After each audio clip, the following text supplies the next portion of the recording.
Mature content is almost 270% more common on streaming platforms than family-friendly content. And they're targeting those mature audiences with, frankly, borderline pornographic content. A young 14-year-old boy was talking to a chatbot that was feeding him sexualized content, was feeding him violent content, and this young boy ultimately took his life. Parents versus kids versus technology is not a fair fight. Predators versus kids versus technology is not a fair fight. And 9 times out of 10, those predators win.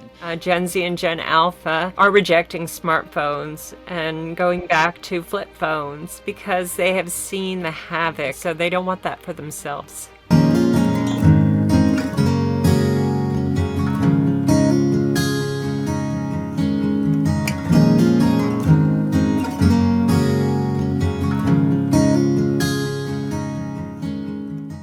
Welcome to Parenting the Now Generation. I'm your host, Rania Mankarios, and I'm always so excited for our conversations. But today, I am particularly very excited. I am Melissa Henson, Vice President of Programs with Parents Television Media Council. First of all, welcome to the podcast. Thank you. Thanks for having me on. You are doing such fascinating work, such important work, such fascinating work. In my daily life, I run a very large public safety nonprofit, and we see so much of what's going on in the world. A lot of what children are dealing with now is they have exposure to things we certainly never had exposure to as children. And I am fascinated at the root of so many issues that seem to stem from pop culture, namely TV, movies, now social media, and you all are at the forefront in terms of advocating for family values and safety when it comes to children. How did you get into this work, and what do you all do over there at the organization? Well, I got involved in it.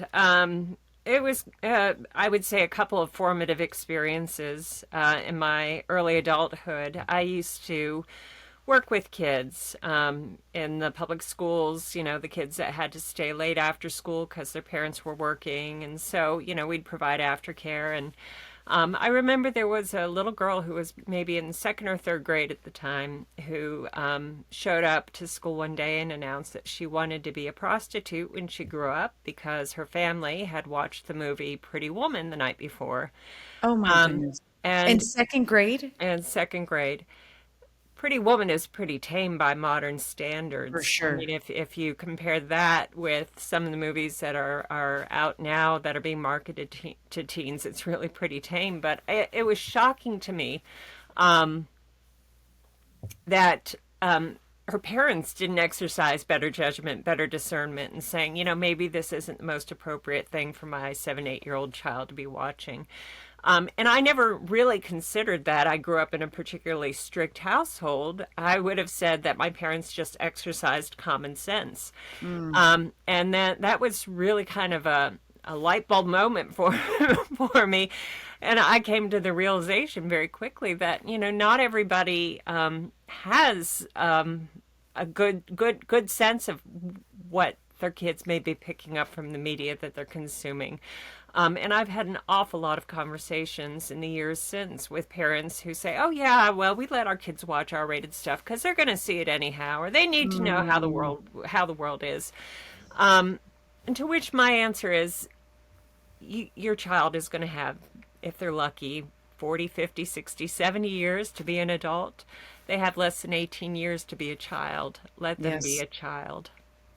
Melissa, it's interesting you say that, because that notion of they're going to see it anyway, I think is a really false parenting strategy. Yeah. I have 3 girls, and raising them, especially in the younger years, when the summer months like now would hit, I'd actually, and my husband say, "What are you doing?" And I would be going through the Direct TV, I guess was the user guide that we had, and I'd go through about 2,000 movies and shows, and I'd favorite the ones my kids were allowed to watch. And then when they turned on the TV, whether we were home or not, they weren't allowed to do anything but go into that favorites section.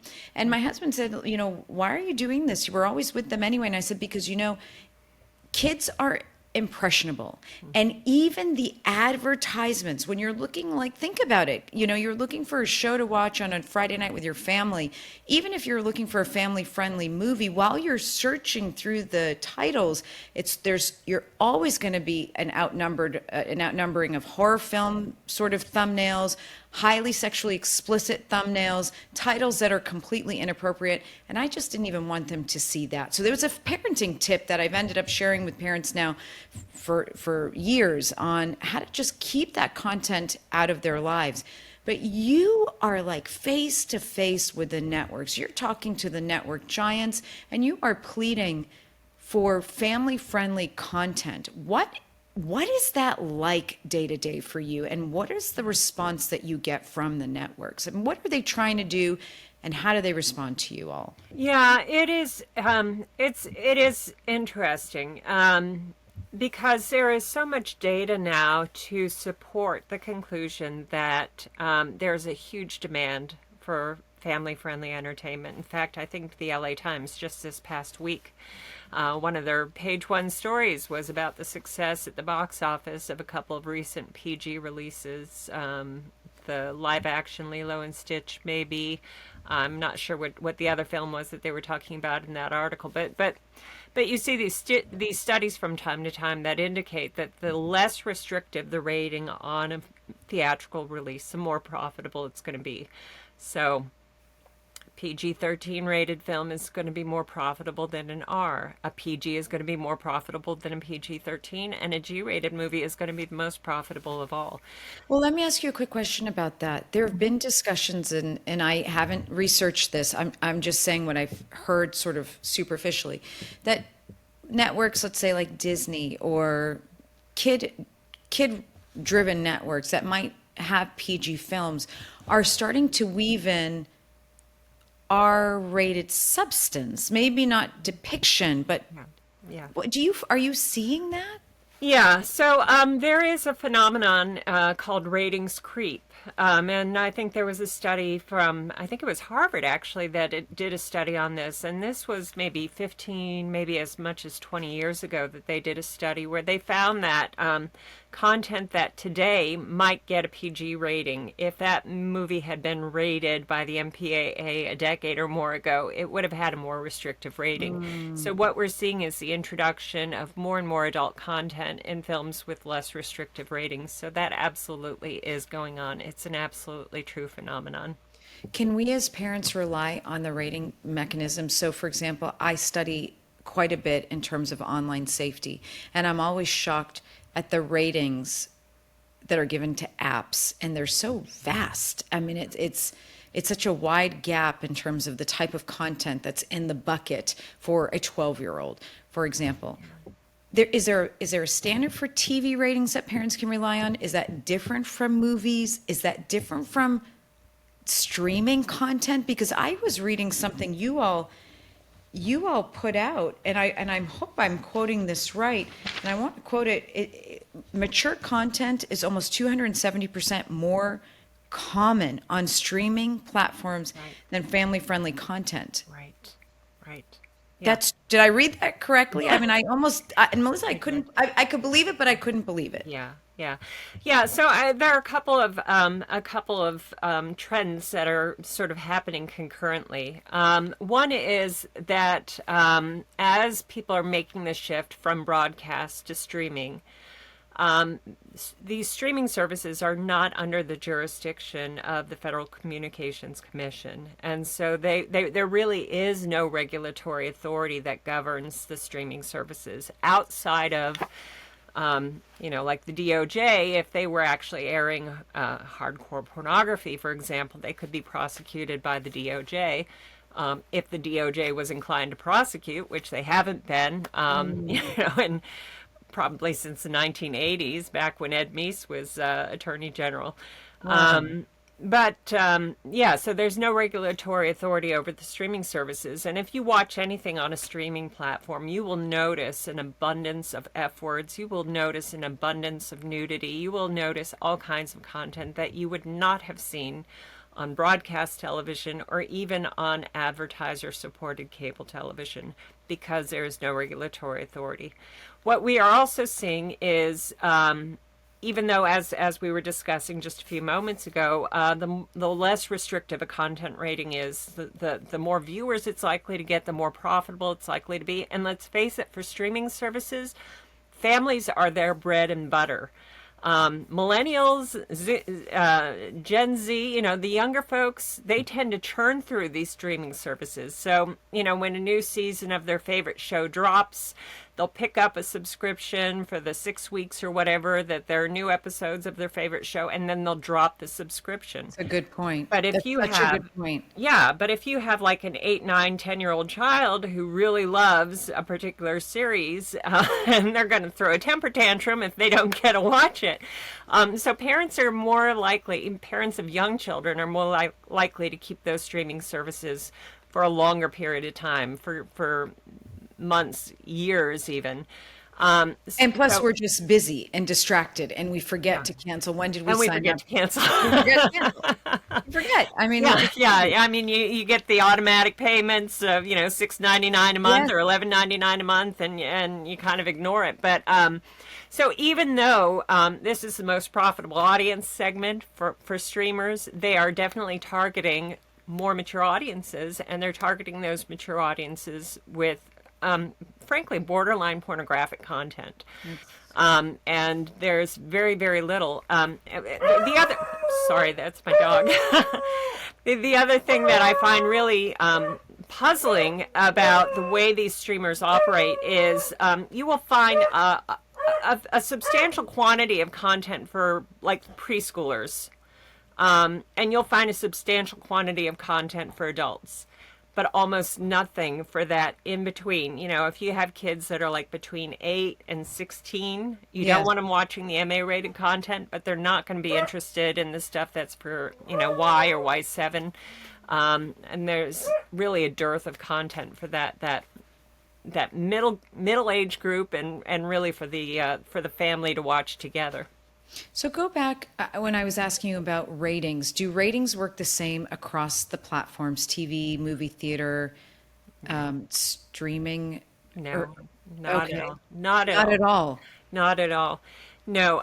So with broadcast television, for example, there Which is was traditional TV. That's traditional TV. like Okay. ABC, NBC, CBS, Fox. There is a governing body called the Television. What is it? TV Monitoring, TV Ratings Oversight Monitoring Board or something, TVOMB. Okay. They didn't actually exercise any authority. Basically, every broadcast network was deciding for themselves what their programs should be rated. And there's a high degree of self-interest involved there, especially if a more restrictive rating may deter advertisers. So they always tended to underrate the content. Okay. On the streaming services, most of them have adopted something similar to what the broadcast networks had been using. So they will generally use something roughly similar to, TVY, TVY7, TVG. These are ratings that parents are familiar with, that they've seen before. But here again, there's no independent body that's reviewing and rating the programs. It's the networks deciding for themselves what they should be rated. I would say, though, especially before a lot of these streaming services went to ad-supported, we actually found that they didn't care about putting a really restrictive rating on their content. They use that TVMA rating pretty freely.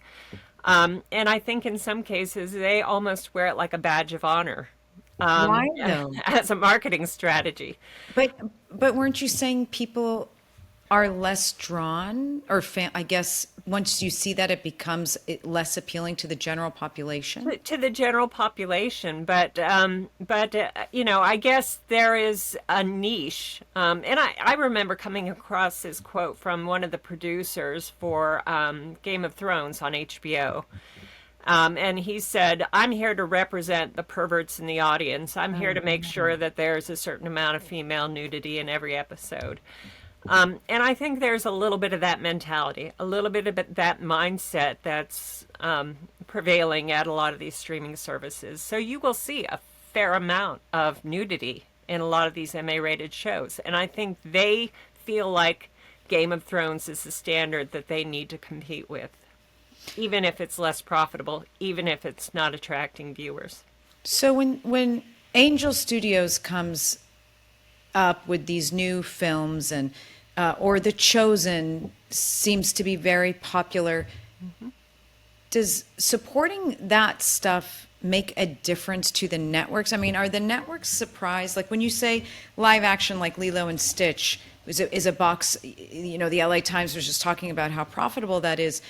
Are they are the networks, the movie producers, Hollywood, which I know you all work very much within the Hollywood community, are they looking for bottom line dollars? So we should be spending money buying tickets. I'll tell you honestly, when Angel Studios releases a movie, we buy tickets even if we don't go, because we thought that was a way of telling the networks the public wants to see just decent movies. It doesn't have to be a Bible story, it doesn't have to be a religious story, but just a decent movie that is age appropriate for all families. Does that make a difference, or I mean, or do they actually say, even if it's making millions, we don't want to push out family friendly content? I mean, sometimes I know that's an odd question, but sometimes I think like they actually just don't want to push it out. Yeah, I'm reminded of a conversation I had many years ago with the star of, this was back in the days before it was the CW network, when it used to be the WB network. And they had a lot of family-friendly programming on there in those early days. And this was sort of during a period of transition when they were moving a little bit away from the family programming. They still had some family-friendly offerings on there, but they were starting to move more toward like Gossip Girl or Buffy the Vampire Slayer and those kinds of programs. And I was talking to one of the stars of one of the family-friendly shows that they had at the time, and they were saying that they kind of felt like the network was ashamed of their success, because that wasn't the hip image that the network wanted to project. They wanted to, Buffy the Vampire Slayer was more in line with the image that the network wanted to project. So they recognized that this show was profitable for them. They recognized that it received high ratings for them. They recognized that it was successful for them, but that wasn't the image that they wanted to project. And I think there's a lot of that going on in Hollywood. We had at one time a member of our advisory board who talked about working in Hollywood. He compared to like middle school or going to a cocktail party or something like that, where everybody is trying to impress everybody else with what they were able to get away with. I can It's see not. it. Yeah, yeah. It's like not surprising to me, and I always think, just even watching late night shows, when people are sort of desperate to get a laugh, they have to swear. Yeah. They have to throw a swear in there, and it's sort of like, if I do that, I'm cool, and you'll laugh, and you'll Right. like me. I'm sad for our children. Again, it's not that there are we live in a real world, and we live in a sort of broken world, and they're going to see so many different things. But I wish these networks that are such a massive engine in terms of pop culture and mainstream thought and what our kids are fed constantly saw value and just wholesome.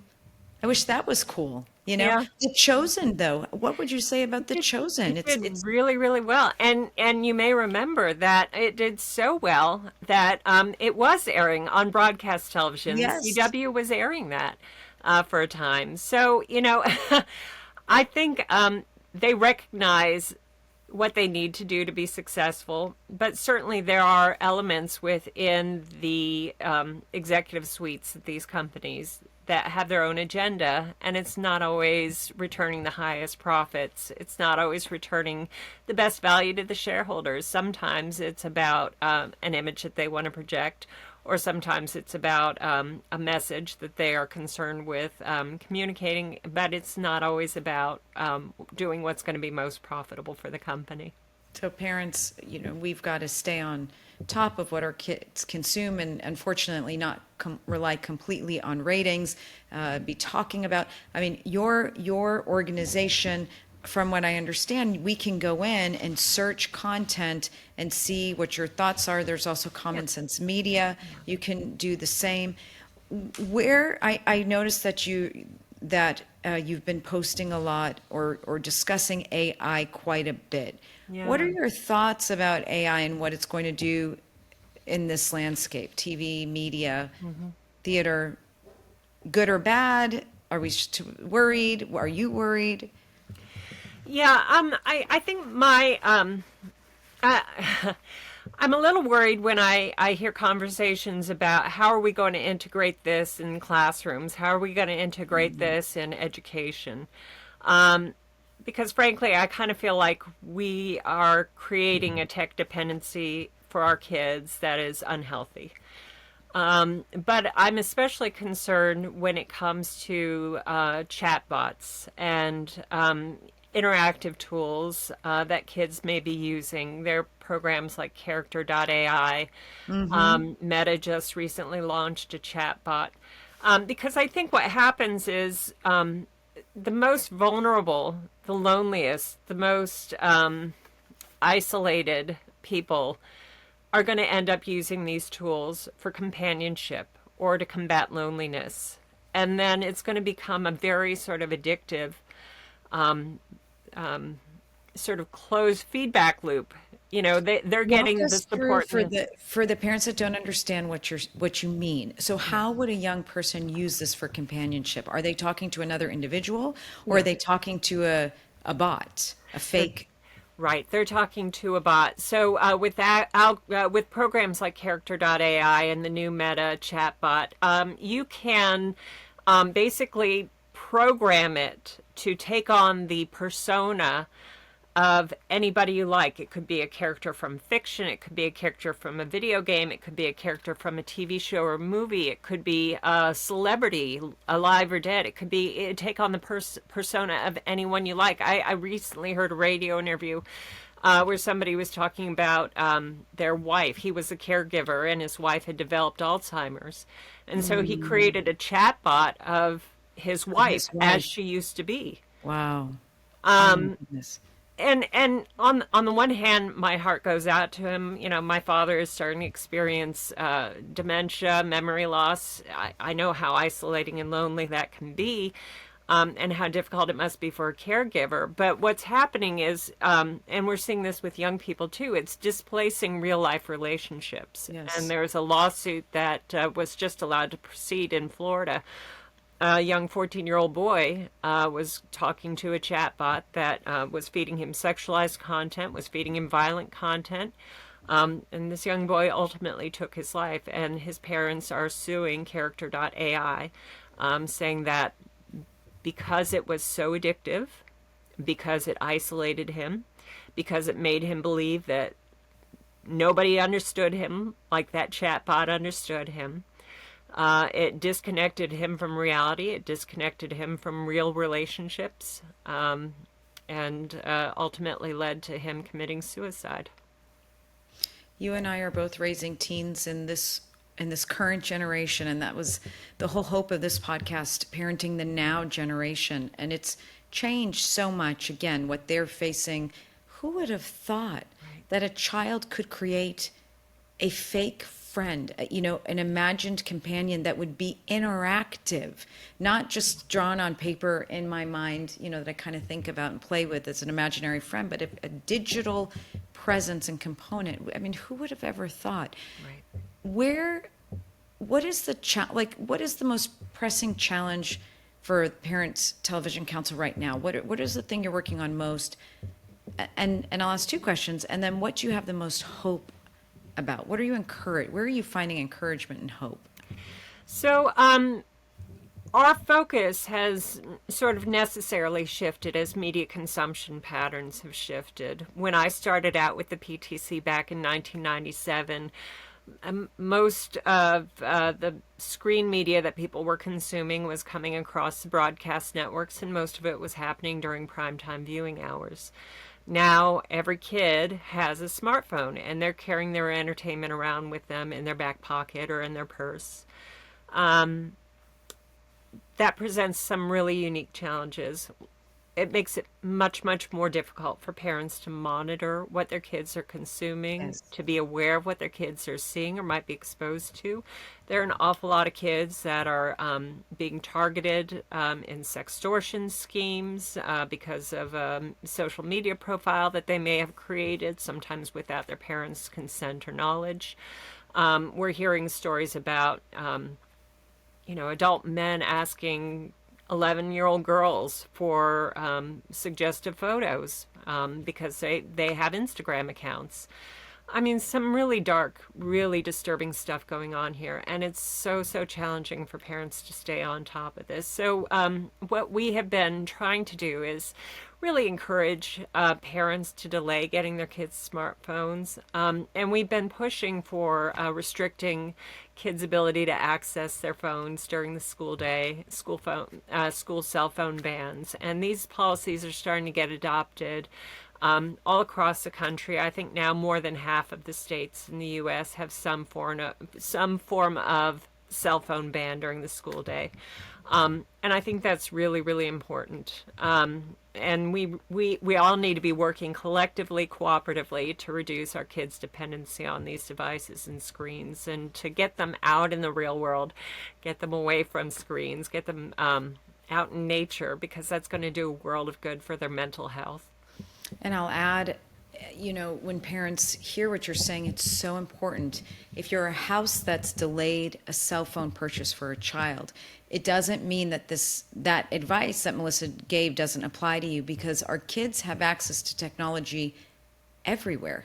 And in terms of the work we study, there have been reports of young girls being sexually exploited through a smart TV. Kids have their iPads. They have friend gadgets that belong to friends. So conversations about the digital world and staying safe in that space have to be taking place in every family across this country. I say starting as young as 5, and we kind of walk parents on how to do that because they have access to technology. Absolutely, and especially with more and more school districts issuing every student a Chromebook Chromebook. or a laptop. Common Sense Media did a study. It found, I think it was almost 40% of middle schoolers had been able to access pornography on their school-issued computers. We actually found that if a child, the school Chromebooks or whatever gadgets a child is given through the school obviously has safety parameters in place. But we found that children were so savvy, they knew, and I won't say what they did, but they knew exactly what to type into the search engine to bypass all of that and get to what is also known as the dark web. So our kids are savvy. Our Yeah. kids are savvy. And I'm impressed and I'm heartened that, you and PTC, you're doing so much in terms of fighting for family values on the national level when it comes to content creation through the major networks, and we thank you for that effort. Parents, we have so much to do in our homes in terms of wrapping our children in around the values and helping them choose right from wrong. If you could sit, and we'll kind of, this is one of my last questions for you. If you could sit with the network executives today, I mean, what would be your one request of them or your top request of them? Oh, yeah, that's a Too great hard. question. Yeah, not one I was prepared for. Oh, God. Um, You can skip it. yeah, no, I would say though, because really kids aren't watching TV. That's not Yeah. where their eyeballs are. And that's probably right now the least threat to them is coming from TV. The greater threat is really coming from social media. It's coming from TikTok. It's coming from Instagram. It's coming from Snapchat. It's coming Yes. from all these different social media platforms that they're using, and also the online gaming platforms Yes. that kids are using. And we were talking about how kids are able to circumvent. I've heard stories about parents who have taking away their kid's cell phone and the kids are using their Xbox in order Yeah. to, Yes. yeah, so I recently read an article. It was the 23 ways your kids are bypassing any security network you've put in place to keep them offline. From creating their own private network in the home. I mean, it's amazing what they're able to do to accessing whatever content they want through any gadget that has access to technology, to using friends' devices. I mean, it's just they don't stop. or So even smart appliances. I yeah. saw something the other day about a girl whose mom took away her phone, took away her Xbox, took away all of her electronics, and she was using their smart fridge in order to tweet to her friends. I always say, and I speak on this issue a lot, and two things I always say: parents versus kids versus technology is not a fair fight. Your kids are going to win 9 times out of 10 or 10 times out of 10. But also predators versus kids versus technology is not a fair fight. And 9 times out of 10, those predators win.